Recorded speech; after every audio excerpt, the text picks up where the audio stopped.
If you go to somebody that has depression and it's a physical issue with neurotransmitters and such, and tell them just go read some Quran, you haven't solved the problem.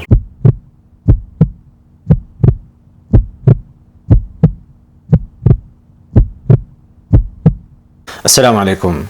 Got a question here from Isa. Salam brother, could you talk about Islam and mental illness at some point in the future? I really struggle with depression, and I'm sure many other Muslims do too.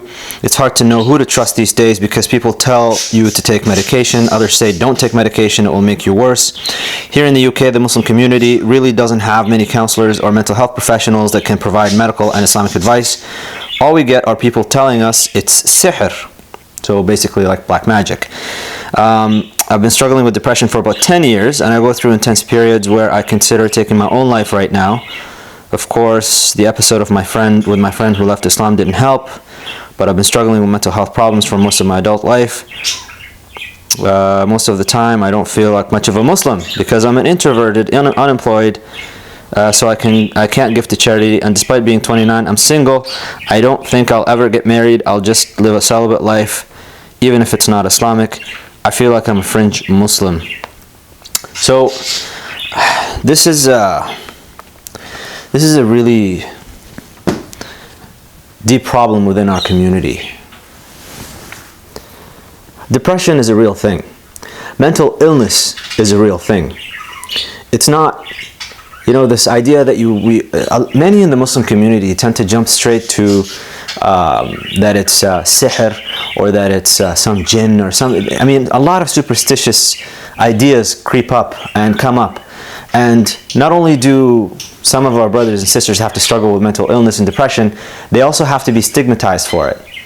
And in fact, the Muslim community doesn't generally look too fondly upon people who go to see psychiatrists or a psychologist or a mental health professional of any kind.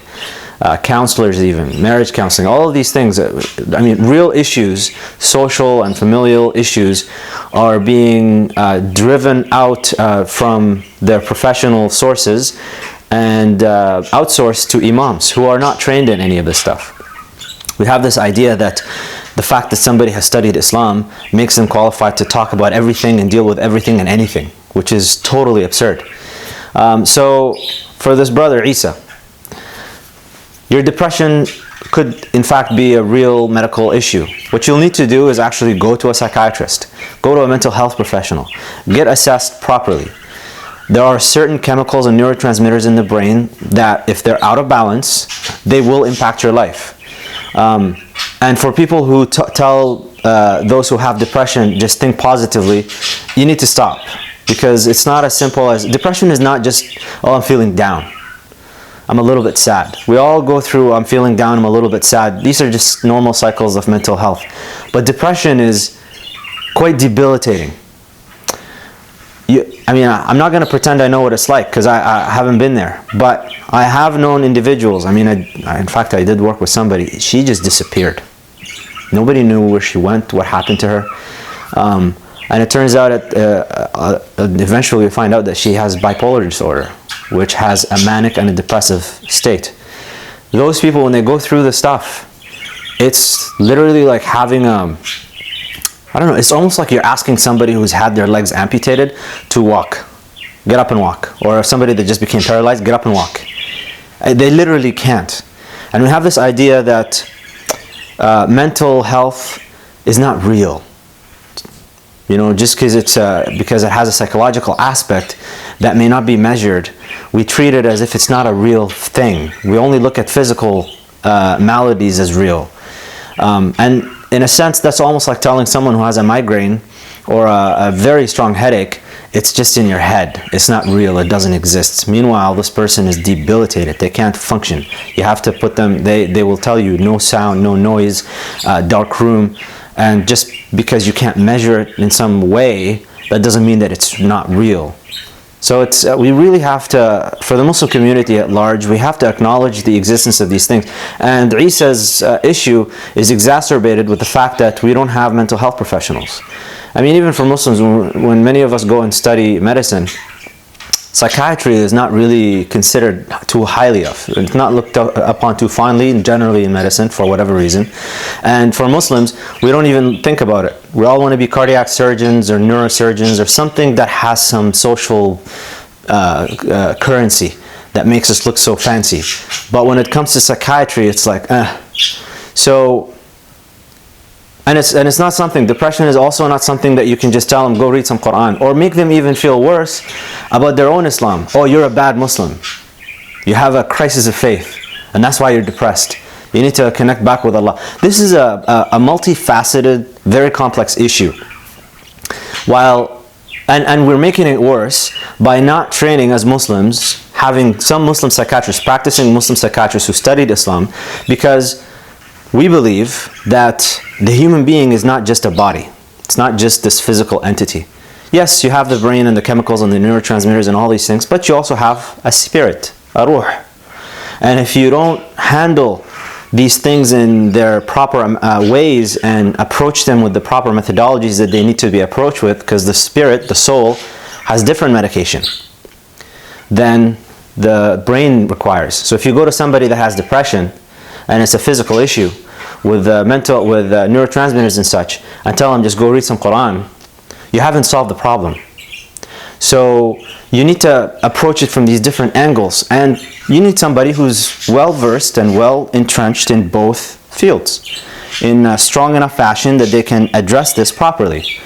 But for the Muslim community, we really have to acknowledge the existence of the problem before we begin to solve the problem. Right now we're still largely at the point of denial. In fact, if you read the history of psychiatry, and if you get into the history of psychiatry, you'll understand why it has the stigma that it has today. Back in the day, before it became scientific, before when people were talking about demonic possessions or autistic kids back in the 60s and the 70s who were being treated as if they were schizophrenics, and there was a lot of just atrocious things that happened to them. That's actually where we're at as a Muslim community today.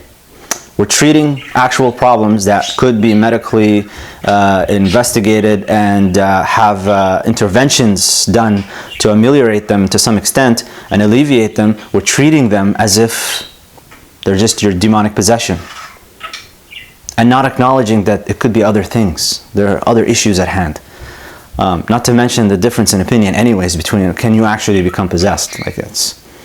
But I'm not gonna, that's not the point here. The point here, depression is a real thing.